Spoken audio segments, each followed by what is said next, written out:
네, 안녕하세요. 반갑습니다. 프리마켓 뉴욕. 오늘은 1월 8일 목요일이고요. 오늘의 프리마켓 뉴욕도 출발해 보도록 하겠습니다. 저는 김태형이고요. 저는 최보아입니다. 네, 현재 시장 분위기 한번 짚어보면 현재는 나스닥이 0.3% 정도 약간의 하락을 보이고 있는 중입니다. S&P 500도 신고가를 쓴 이후에 어제 하락을 하고 오늘도 추가적으로 선물 시장이 약한 출발하는 모습을 보이고 있다는 점 특징적이라고 보실 수 있을 것 같고요.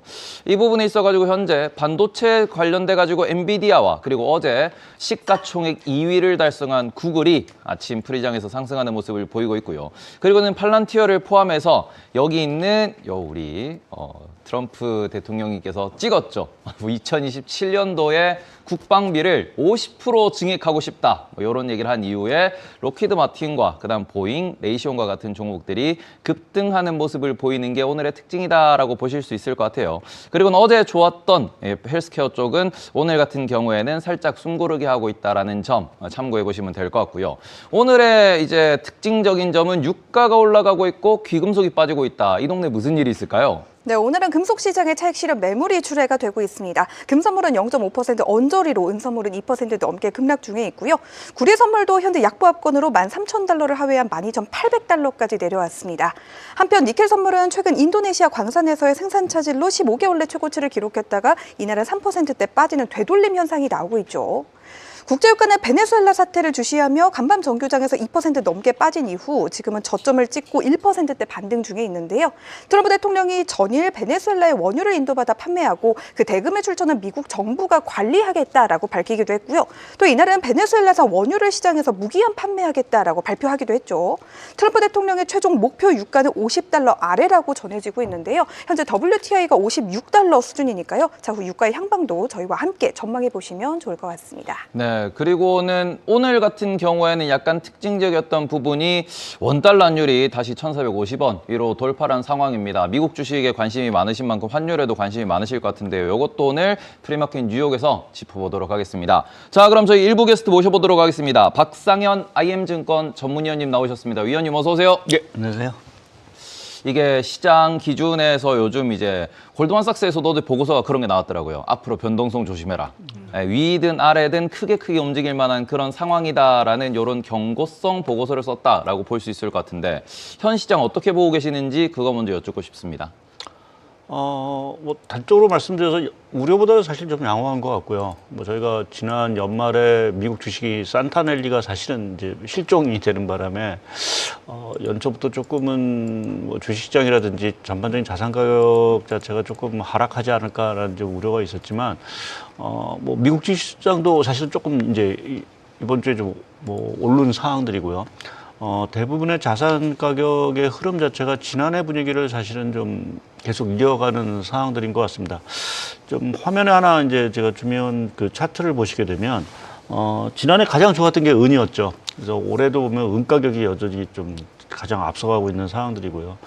그 다음으로 조금 좋은 게 아무래도 코스피 주가, 우리나라 주식시장이 이제 뭐 지난해도 한 76% 가까이 올랐는데 오늘도 한 8% 가까이 이제 올라간 상황들이고, 그 다음이 이제 필라델피아 반도체 지수, 뭐 이런 식으로 조금 올라가고 있는 모습이고, 뭐 금도 여전히 좀 강세인 상황들이고요. 반면에 좀 오히려 좀 엔비디아가 조금 주춤하는 그러한 어떤 양상을 좀 보이고 있는 것 같습니다. 그리고 이제 주식시장에서 보게 되면 글로벌 주식시장에서 가장 강세인 건 뭐 코스피를 비롯해서 전반적으로 좀 아시아 그 국가들의 증시가 상당히 조금 좋은 부분들인 것 같습니다. 그래서 연초에 이렇게 그 뭐 말씀드린 대로 이제 그 은이라든지 또 코스피 또 필라델피아 반도체 지수 뭐 이런 것들이 좀 앞서가고 있고, 또 주식시장 측면에서 보면 이제 아시아 증시가 좋은 이유에 대해서 과연 왜 이럴까라는 부분을 좀 생각해 보면 저는 이제 유동성 자체가 상당 부분 다시 좀 활기를 치고 있다라고 좀 말씀을 좀 드리고 있는데요.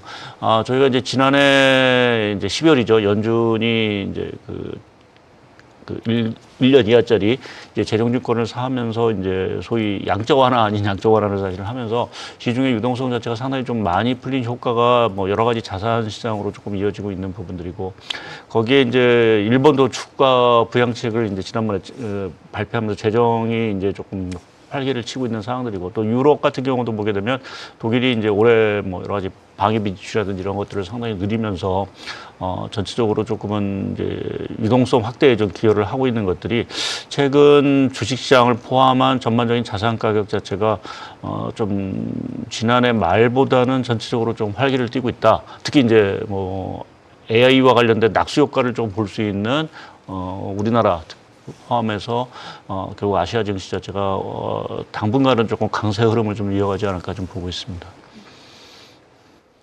오늘 같은 경우에 지금 이제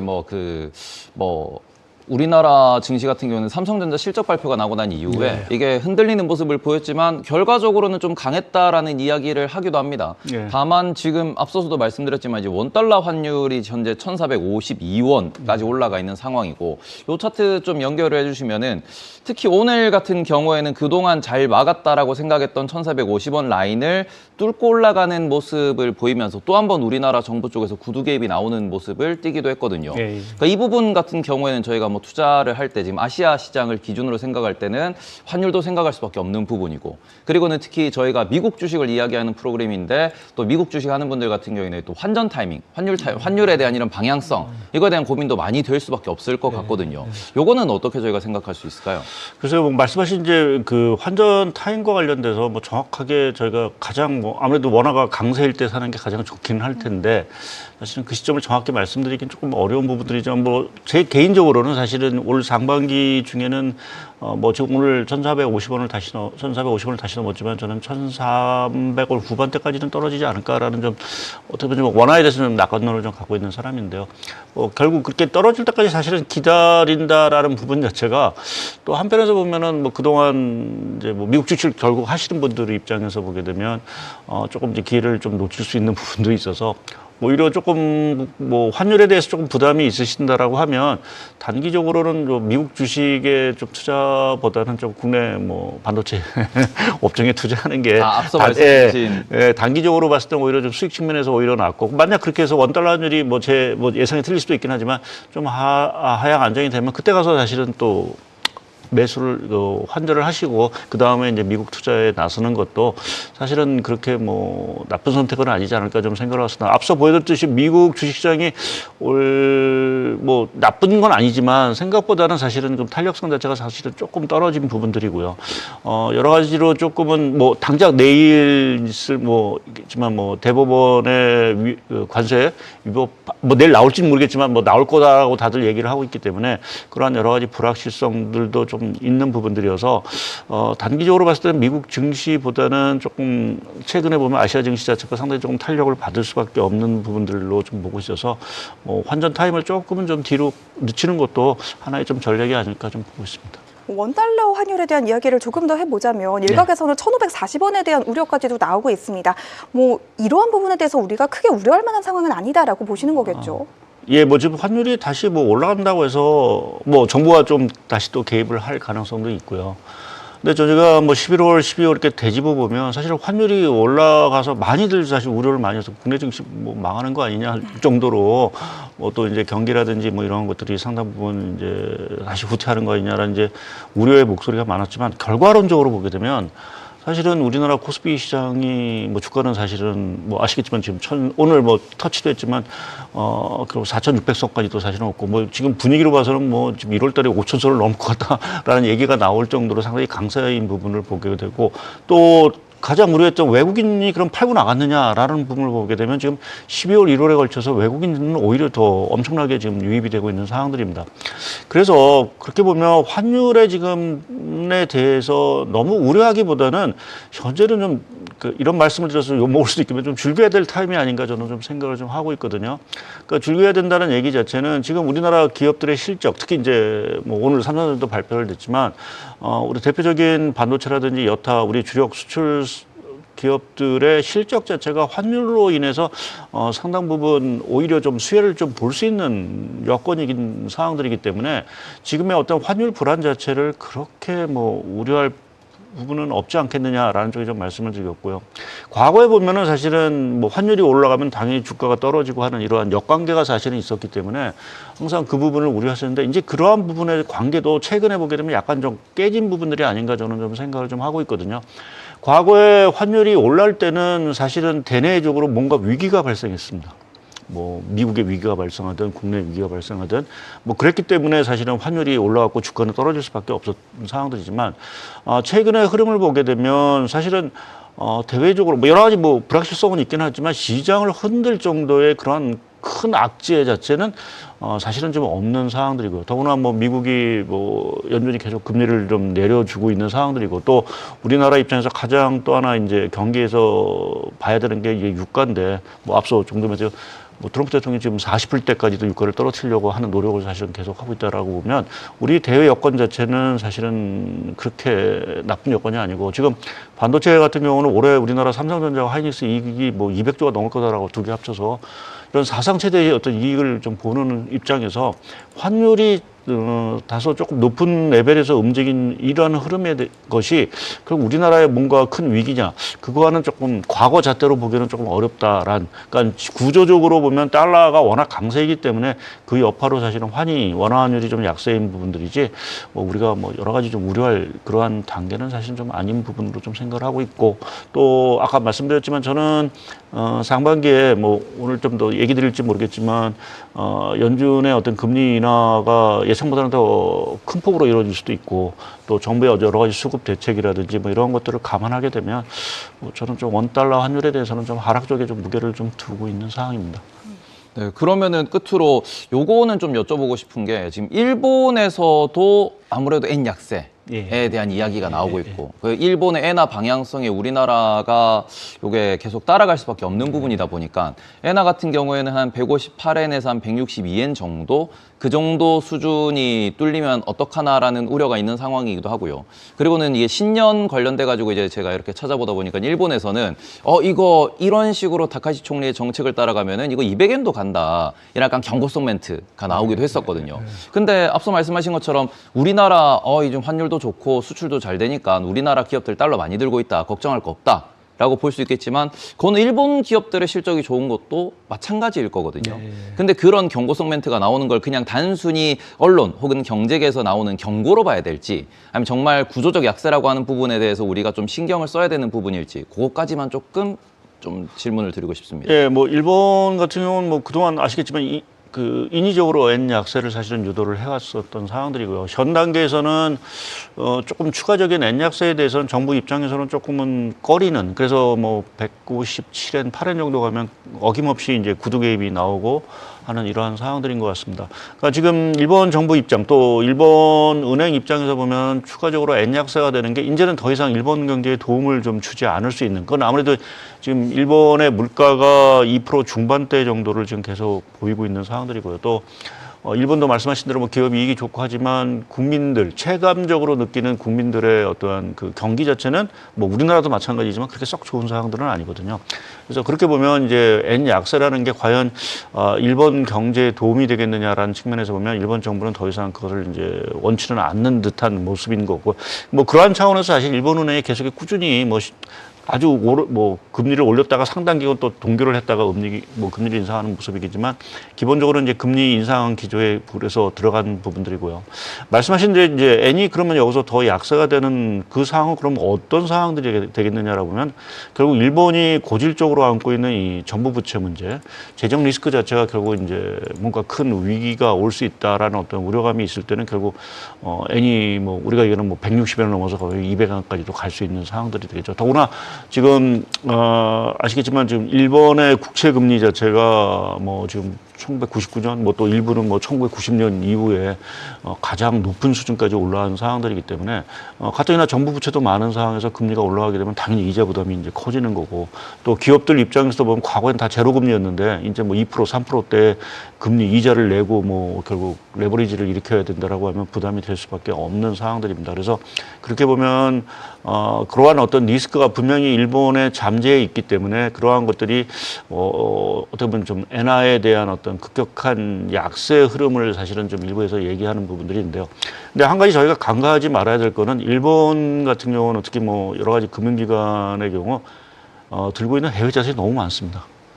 그러니까 위기가 터지게 되면 사실 해외 자산을 팔고 이제 일본으로 들어가는 경향이 상당히 많습니다. 그러니까 엔이 만약 그렇게 약세가 되면 그건 일본의 문제가 아니라 다른 나라가 사실은 더 문제가 될 수 있는. 그러니까 우리가 얘기하는 엔캐리트레이 청산이라는 부분 자체가 N이 꼭 강세로만 가서 사실은 엔캐리트레이 청산이 나오는 것이 아니라 N이 너무 약세로 가서 뭔가 일본에 문제가 터졌을 때는 일본계 자금들 자체가 다 해외 자산을 팔고 일본으로 들어갈 수 있는 그 리스크인 부분들이기 때문에 사실 지금 저희가 N에 대해서 약세를 우려하는 부분에 거는 저 개인적으로는 일본보다는 일본발 다른 쪽에서의 금융 불안 자체가 오히려 더 큰 악재가 될 수 있다라고 좀 보고 있습니다. 그래서 뭐 가능성은 뭐 저는 뭐 낮다라고 보고 있는데 만약 그러한 상황이 벌어진다라고 하면 좀 해외 뭐 지금 저희가 상당히 좀 편안한 구간을 가고 있는데 뭔가 조금 또다시 이제 큰 불안이 있을 수 있는 부분들이 있고요. 근데 사실 엔도 저 개인적으로는 이제 올 상반기 중에는 조금 그래도 추가적으로 조금 이제 좀 엔달러 환율이 하락하는 좀 강세 흐름이 좀 나오지 않을까라는 쪽에서 저도 아직은 시각을 먹고 있어 뭐 일부 세계는 160엔 다시 돌파하기는 저는 개인적으로 쉽지 않다라고 좀 생각을 하고 있습니다. 이번에는 미국 쪽으로 한번 이야기를 다시 끌어와 보도록 할게요. 위원님께서 조금 전에 올해는 금리 인하의 폭이 조금 더 크게 이루어질 수도 있다라고 말씀을 해주셨습니다. 혹시 그것의 근거가 최근 나왔던 노동지표의 약화라고 우리가 볼 수가 있을까요? 근데 사실 노동지표 어저께 뭐 두 가지 지표가 나왔죠. 하나는 이제 민간 기업, 민간 고용이 나왔고 또 하나 이제 구인 건수가 나왔는데 뭐 결론적으로 말씀드려서 모두 고용 시장이 그렇게 찾기 쉽지는 않는 것 같습니다. 전체적으로 좀 밋밋한 부분이지 뭔가 이게 고용 시장이 금리를 뭐 대폭으로 내려야 될 정도로 그렇게 악화되고 있다라고 어저께 나온 고용 지표를 보고서는 그렇게 평가하기는 좀 어렵고요. 근데 제가 이제 올해 금리 인하 폭 자체가 생각보다 커질 수 있다. 물론 이제 물가하고 이제 우리가 고용 지표를 보면서 사실은 판단을 좀 해야 되는데 요새 많이 들으셨죠? 파포라고. 예. 뭐 제가 화면에도 이제 하나 백악관에서 이제 공식적으로 띄워놓은 그 사진을 하나 이제 갖고 저 사진인데 상당히 무슨 깽달의 두목이 뭐 이렇게 오른 듯한 이런 모습을 좀 보이고 있는데, 결국 작년에 트럼프 대통령 또 2기 1차 년도의 그 행정부의 키워드는 타코였습니다. 뭐 항상 이제 막판에 가서는 물러서는 게 타코였다라고 하면, 이제 2년 차, 특히 이제 중간 선거를 이제 앞두고 있는 트럼프 대통령의 키워드는 뭘까라고 보면은 이 파포가 아닌가 좀 생각을 하고 있습니다. 그러니까 까불지 말라. 말 그대로 이제 비속어라고 얘기를 하는데 결국 행동으로 보여주겠다라는 얘기인 거고요. 그것이 이제 베네수엘라 사태로 사실은 저희가 얘기가 되고 있는 상황들이고 또 뭐 최근에 뭐 그린란드까지도 뭐 어떻게 하겠다라는 얘기가 사실은 나오는데 근데 이 부분은 사실은 제가 지난 12월 달에 나와서 제가 미국의 그 국가 전략 보고서 내용을 사실은 제가 잠깐 소개시켰던 부분들이 있습니다. 그때 이제 미국이 뭐 여러 가지 이제 전략, 특히 이제 미국이 그 서반구라고 하죠. 우리가 이제 아메리카 대륙 이 부분에 대해서는 미국의 어떤 그 권한을 침해하는 걸 절대 용납하지 않는 어떤 그러한 정책을 사실은 수립을 했다, 발표를 했다라고 했는데 사실은 그걸 실천에 옮긴 부분들이고요. 이제 그렇게 보면 상당히 조금 무섭다라는 좀 생각이 사실은 좀 듭니다. 그러니까 어찌 보면 지금 전 세계의 어떤 그 지형 자체, 그 권력의 지형 자체가 미국은 미국이 속해 있는 아메리카 대륙을 뭐 러시아나 중국이 결국은 넘볼 수 없는 지역으로 사실은 만들어 놓은 거고 그 대가로 사실은 러시아는 사실 우크라이나 요 영토 내외 자체를 결국 갖고 가는 거를 용인해 주는 것 같고 중국은 이제 아시아라든지 일부 아프리카 자체를 결국은 이제 뭐 경제적으로 이렇게 포용하는 부분 자체를 결국 서로 용인하는 모습이 아닌가라는 쪽으로 좀 해석을 좀 할 수 있는 부분들이어서 지금 트럼프 대통령의 행보는 이게 이념적인 것보다는 사실은 경제적인 부분이 서로 간에 다 매치가 되는 부분들인 것 같고요. 그래서 제가 왜 금리 인하하고 이 파포를 얘기를 드리냐면 말씀드린 대로 트럼프 대통령은 지금 본인이 얘기하고 했던 것들을 대부분 다 실천에 옮기고 있는 상황들입니다.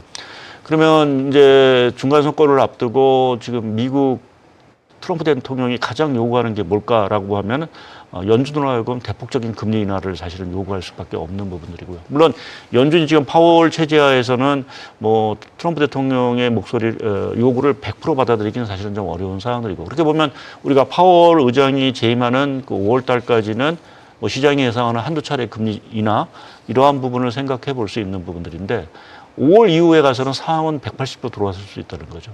그러니까 그때 가서는 트럼프 대통령의 요구를 신임 연준 총재가 결국 100% 수용할 수도 있는 그 상황이 되면 추가적으로 그러니까 물가나 고용 지표하고는 좀 별개로 연준은 금리 인하 자체를 상당히 공격적으로 나설 수 있지 않겠느냐라고 보고 있어서 최근에 마이런 이사가 얘기를 했죠. 뭐 지금 미국 같은 경우, 그러니까 미 연준 같은 경우 100%, 그러니까 1%포인트 정도 추가적으로 금리 인하할 여력이 있다라는 얘기를 한 것은 결국 트럼프 대통령의 생각을 사실은 좀 얘기한 것이 아닌가라는 쪽이 좀 생각을 하고 있어서 그러한 부분에서 제가 뭐 시장의 생각은 한두 차례 정도의 금리 인하를 생각을 하고 있는데 제가 요새 그 연초부터 이 파포 이러한 분위기로 봐서는 결국은 좀 금리 인하 폭 자체가 상당히 좀 확대될 가능성이 있지 않을까 좀 보고 있는 상황입니다. 또 파포라는 단어를 보면서 제가 갑자기 든 생각은 네. 이러다가 인플레 못 잡고 중간선거 지면은 이게 F가 B로 바뀌면서 바보가 될 수 있을 것 같다 라는 생각이 갑자기 확 들어가지고 일단은 어떻게 될지 한번 지켜보도록 하겠습니다. 자, 그리고는 이제 베네수엘라 얘기도 저희가 조금 더 이제 해볼 수 있을 것 같은데요. 베네수엘라가 아까 국제유가 말씀해 주셨는데 막 50불, 40불 이걸 목표로 해서 인플레를 잡겠다라고 하는데 이게 과연 가능한 부분일까? 라는 것도 생각이 좀 들거든요. 예. 그 얘기를 먼저 말씀을 드리기 전에 좀 하나 이제 베네수엘라 제가 증시 주가를 한번 좀 보여드리겠습니다. 그러니까 뭐 화면에 뭐 우리가 베네수엘라에 뭐 투자를 하고 하는 것들은 아니긴 하지만 차트를 보시게 되면 저게 과연 이제 미국의 군사적인 침공을 받은 국가의 이제 주가인가라는 정도의 생각이. 근데 이게 주가도 많이 올라갔는데 채권 가격도 엄청 올라갔다고 하더라고요. 그러니까 참 아이러니한 거죠. 뭐 우리가 입장에서 뭐 이렇게 뭐 전쟁 아닌 전쟁을 벌인 국가가 이게 뭐 하루아침에 뭐 공격을 받으면 받을수록 이게 주가가 올라가고 채권 가격이 올라간다라고 자체가 사실은 어떻게 보면 넌센스일 수 있는 부분들이 있지만 그만큼 시장은 사실은 스마트하다라고 좀 봐야 될 것 같습니다. 결국 어찌 보면은 이제 그동안 그 마두로 체제하에서 이제 미국의 경제 제재로 인해서 이제 석유 수출도 제대로 못하고 뭐 그러다 보니까 상당 부분 이제 경제적으로 어려웠고 그렇기 때문에 뭐 채권 가격도 많이 더 금리도 이제 많이 올랐고 물가도 좀 폭등을 하는 뭐 이러한 상황들이었는데 결국 이제 이 주가를 보면서 느낀 거는 그럼 베네수엘라가 뭔가 미국의 도움을 오히려 좀 경제적으로 봤을 때 뭐 정치적인 문제를 사실 떠나서 뭐 원유 시장이라든지 이러한 경제적인 문제를 봐서 미국의 이러한 그 흐름, 그러니까 어떤 개입 자체를 결국 환영하는 게 아닌가라는 쪽에 좀 생각을 좀 하고 있고요. 이제 그러한 측면에서 보면 이제 유가라는 거 오늘 뭐 아까 서두에 트럼프 대통령이 이제 뭐 거의 쥐락펴락 베네수엘라 원유 시장을 쥐락펴락하겠다라는 얘기를 분명히 한 상황들이고 이제 그렇게 보면 이제 원유가 상당 부분 이제 시장으로 많이 나올 수 있겠죠. 물론 이제 다시 이제 설비 가동을 다시 하려고 하면 좀 시간은 분명히 걸릴 겁니다. 뭐 투자도 돈도 들어가야 되는 부분들이어서 실제 물량 자체가 만약 정말 정상적으로 나올 수 있다 하더라도 상당히 시간은 걸릴 수 있긴 하지만 시장은 그래도 기대감을 갖고 가는 부분들이고 이제 그렇게 보면 베네수엘라의 그 원유 생산 또 거기에 따른 수출 자체가 급격히 늘어난다라고 하면 지금도 사실은 원유 시장이 초과 공급 상태인데 베네수엘라 물량 자체, 원유 물량 자체도 많이 쏟아진다면 유가는 자연스럽게 떨어질 수밖에 없는 상황들이고요. 그리고 아까 말씀드렸죠. 지금 미국이 이렇게 베네수엘라를 군사 공격을 하고 이제 그 마두로 대통령을 이제 잡아가는 이 상황 자체는 결국 한편에서 보면 또 러시아에 대해서는 우크라이나 부분의 일정 부분의 지분을 결국 용인하는 거로 봐야 될 거고요. 이제 그렇게 보면 또 종전협상 자체가 상당히 급물살을 좀 탈 수도 있는 상황으로 보고 있고 그러면 종전협상이 되게 되면 러시아의 또 원유 물량 자체는 또 시장으로 또 나오게 될 수밖에 없습니다. 그래서 전반적으로 지금 원유 시장 자체가 말씀드린 대로 과잉 공급 상태에서 추가적으로 물량 자체, 원유 수출 물량 자체가 늘어날 수 있는 기대감이 점점 더 커질 수 있는 그 가능성을 엿보게 되면 유가 자체는 더 떨어지는 게 아닌가라는 기대감을 갈 수가 있고요. 그래서 뭐 EI, 그러니까 미국 에너지청도 지난해 유가가 50불, 뭐 이 사태를 가정하지 않고도 50불 초반대로 사실은 전망을 해놓은 상황들인데 이런 식으로 상황이 변화하게 되면 유가는 그보다 더 떨어지는 40불대로 사실은 갈 수 있는 부분들이 있고요.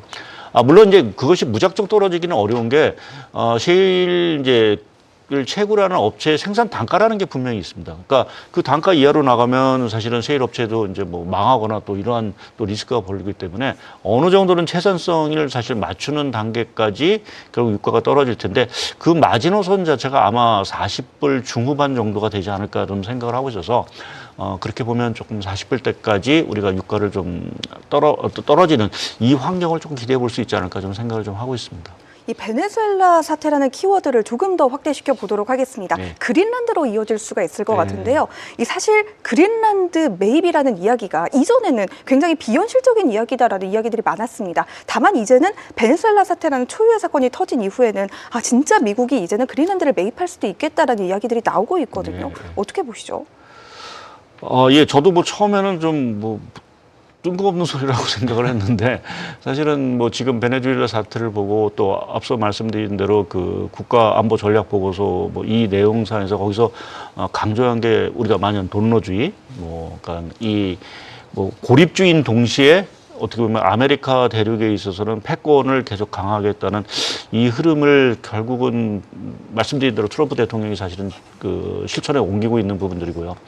왜 이렇게 그린란드에 이렇게 관심을 가질까라고 좀 생각을 해보면 정확한 이유는 저도 못 보는데 저기에 상당히 또 그 자원 자체가 상당히 매장돼 있다라는 소문은 분명히 있습니다. 그러니까 특히 이제 히토류라든지 이런 것들이 상당 부분 매장돼 있다라는 얘기가 있어서 아마 그러한 것들을 좀 노리고 그린란드에 대해서 계속해서 관심을 좀 갖고 있는 부분들이 아닌가. 그러니까 말씀드린 완전히 경제적인 관점에서 지금 트럼프 대통령은 사실은 접근을 좀 하고 있다라고 좀 봐야 될 것 같고요.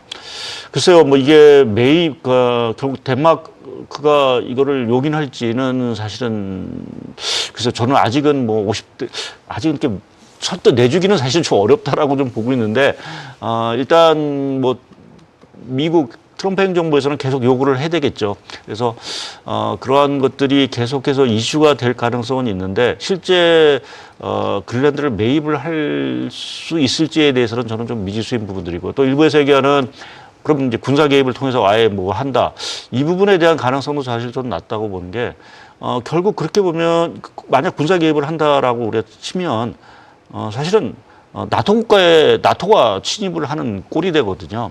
그래서 그걸 뭐 최근에 뭐 트럼프 대통령이 뭐 여러 가지 유엔 기구에서 다 탈퇴를 하고 하는 모습이긴 하지만 그것까지 사실은 할까라는 부분에서는 군사적인 행동에 대한 부분 자체는 사실은 가능성이 좀 낮다라고 좀 봐야 될 것 같습니다.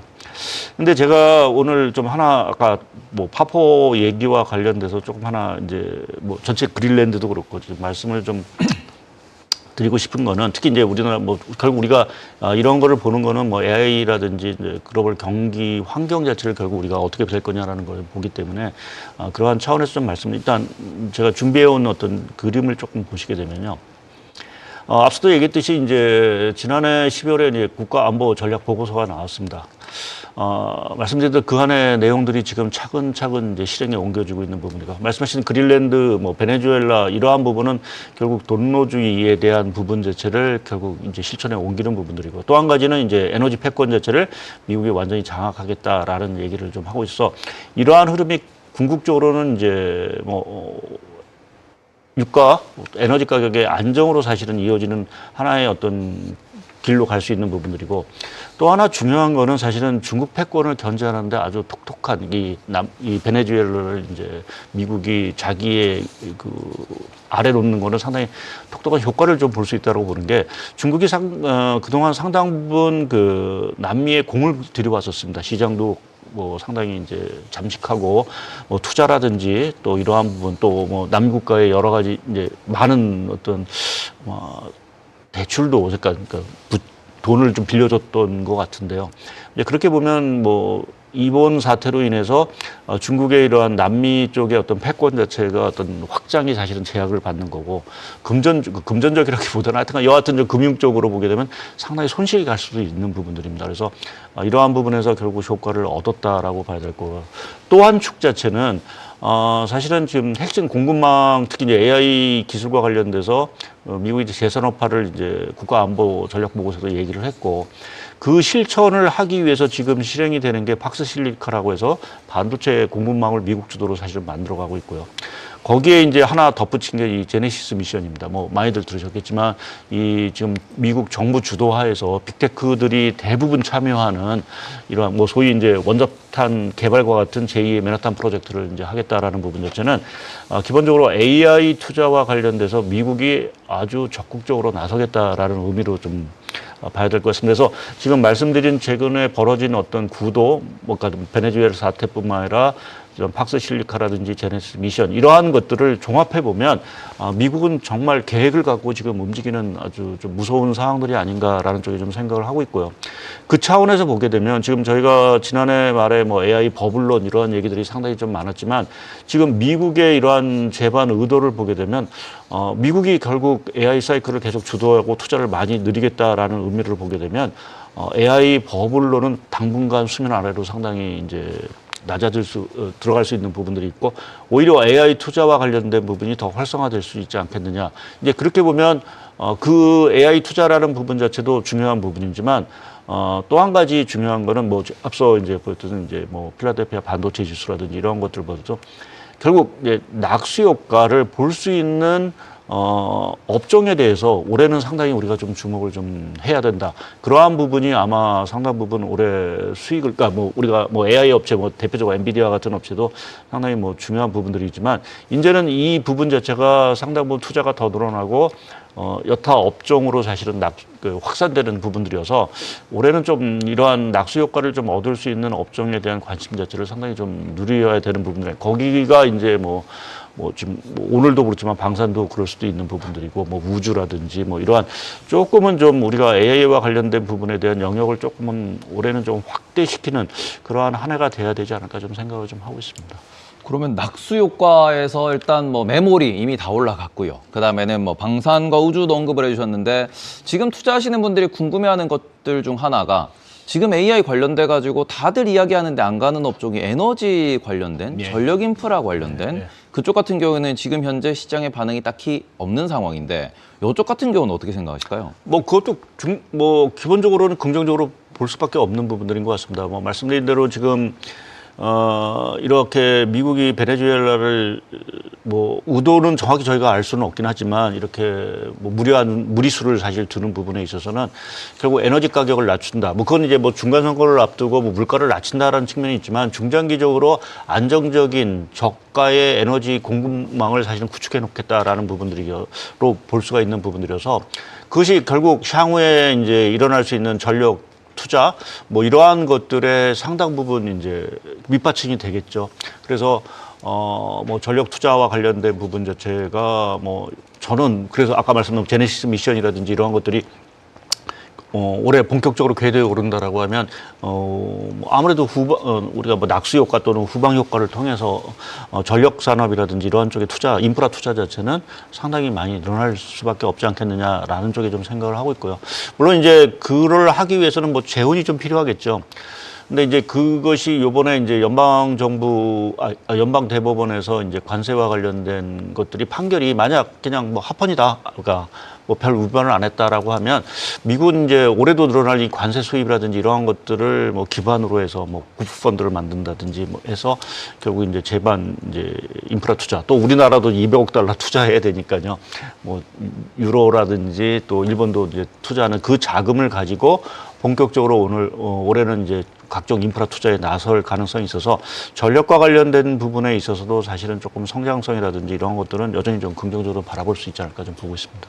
네, 끝으로 요 지금 뭐 방산도 그렇고 우주도 그렇고 뭐 AI 반도체 아니면은 전력까지도 이게 너무 다 잘 알려진 사실들이고 그리고 어찌 보면은 이미 선반영이 되어 있어서 비싸다 보니까 요 부분에서 혹시 좀 더 신선한 투자 아이디어가 있으면은 한 가지만 더 여쭤볼 수 있을까요? 그래서 근데 제가 뭐 전 업종을 다 보는 부분은 아닌데 제가 하나 느끼고 있는 거, 뭐 작년하고 올해 느끼는 거는 사실 이제 될 종목만 계속 갈 수밖에 없는 상황들이 아닌가. 그러니까 우리가 뭐 K 사이클 양극화 얘기를 좀 많이 하는데요.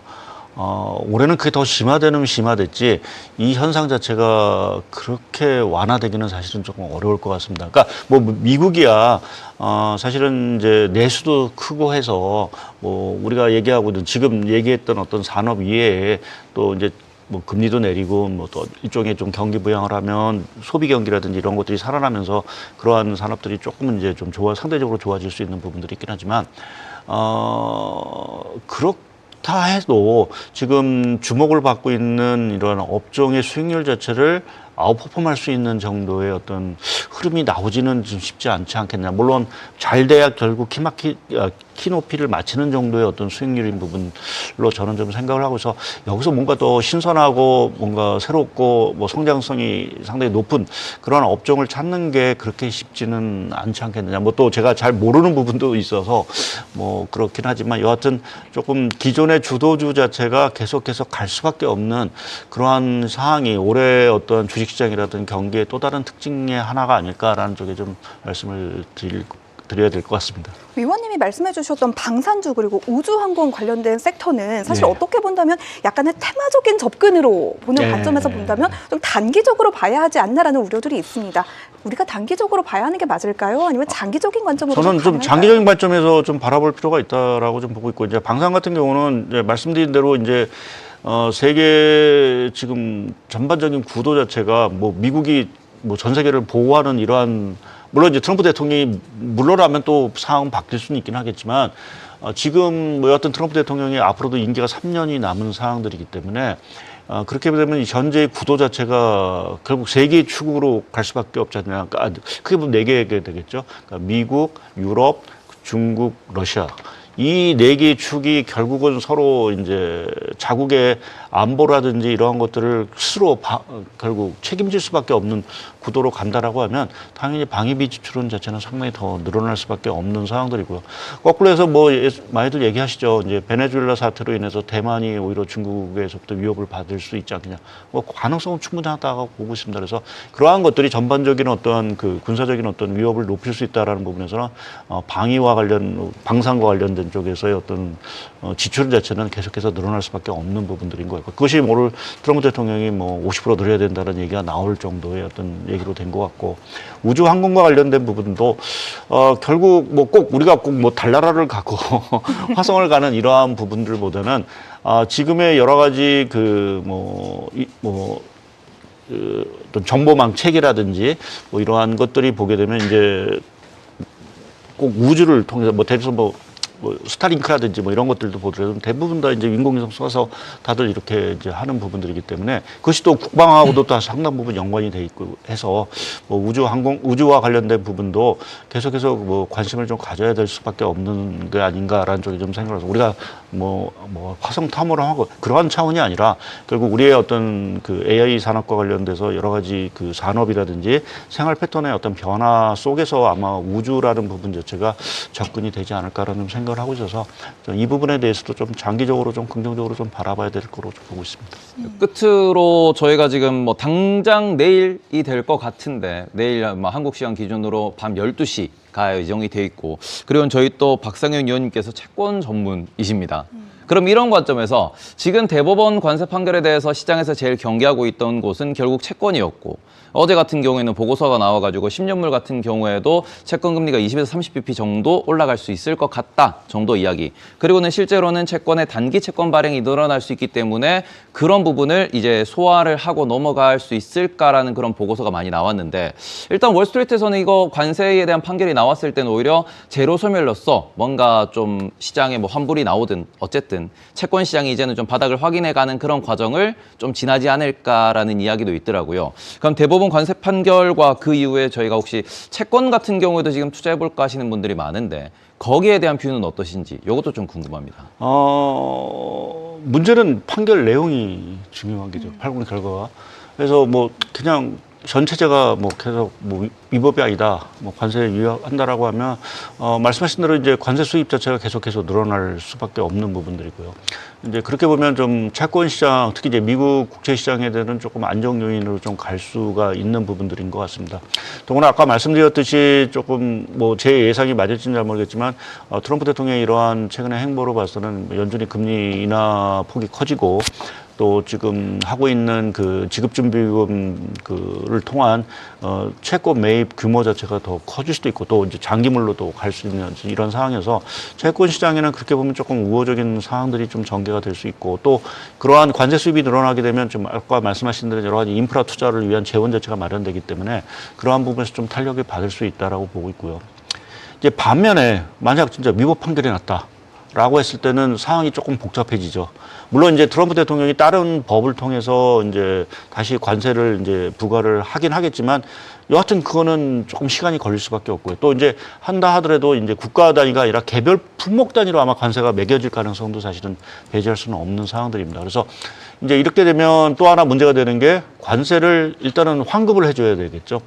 위법이니까 이제 이렇게 되면 이제 미국의 재정 문제가 다시 불거질 수밖에 없는 부분들이고 이제 그렇게 됐을 경우에는 국채금리 쪽에서는 미국 국채금리는 상당히 좀 요동을 칠 수도 있고 달러와 역시 좀 약세를 좀 갈 수가 있어서 뭐 일부에서 얘기하시는 것 작년 이제 4월과 같은 조금 금융 불안이 나오는 게 아닌가라는 이제 우려의 시각도 사실은 있습니다. 그래서 저는 뭐 그 정도까지는 아니도 일부 미국은 단기적으로 봤을 때 조금 이제 좀 변동성이 상당히 커질 수 있다, 좀 불안해질 수 있다라고 좀 보는데 그럼 미국 외 지역은 어떻게 될 거냐라는 부분이 오히려 우리 입장에서 감지인데 저는 비미국 쪽은 오히려 그 위법 판결이 나왔을 때는 오히려 호재가 아닐까라는 좀 생각을 좀 하고 있습니다. 돈을 돌려받기 때문에. 예, 돈은 돌려받을 수도 있고 네. 관세가 일단 단기적으로는 없어지는 거니까요. 네.